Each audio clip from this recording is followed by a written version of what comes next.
চলছে মুসলমানদের আত্মসংযমের মাস, আত্মশুদ্ধির মাস, পবিত্র মাহে রমজান। এই মাসে বিশেষ এমন কিছু আমল রয়েছে যা অধিক প্রিয় হযরত মুহাম্মদ সাল্লাল্লাহু আলাইহি সাল্লামের কাছে। বিশেষ করে 4টি আমলের কথা তিনি বলেছেন।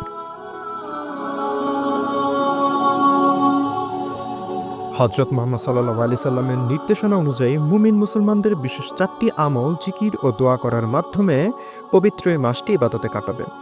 রোজাদারদের জন্য মাসটি ইবাদতের বসন্তকালে পরিণত হবে। আমল 4টির মধ্যে 2টি মহান আল্লাহ তাআলার জন্য আর 2টি বান্দার জন্য। হাদিসে এসেছে, হযরত সালমান ফারসি রাদিয়াল্লাহু তাআলা আনহু বর্ণনা করেন, শাবান মাসের শেষ দিন রাসূল সাল্লাল্লাহু আলাইহি সাল্লাম আমাদের উদ্দেশ্যে এ মর্মে বক্তব্য দেন যে, হে লোক সকল, অবশ্যই তোমাদের সামনে মহান মাস, বরকতময় মাস উপস্থিত। এ মাসে তোমরা 4টি আমল বেশি বেশি আদায় করবে। এর মধ্যে 2টি কাজ আল্লাহ তাআলার জন্য আর 2টি কাজ তোমাদের নিজেদের জন্য। আল্লাহর জন্য 2টি আমল: কালিমার সর্বোত্তম তাসবিহ লা ইলাহা ইল্লাল্লাহ পাঠ করা আর আল্লাহর কাছে বেশি বেশি ইস্তেগফার তথা ক্ষমা প্রার্থনা করা। আর নিজেদের জন্য 2টি আমল হলো আল্লাহর কাছে জান্নাত প্রার্থনা করা আর জাহান্নামের আগুন থেকে মুক্তি চাওয়া। মূলত রমজান মাসে বিশেষ এই 4টি আমলের কথাই বলেছেন মহানবী সাল্লাল্লাহু আলাইহি সাল্লাম।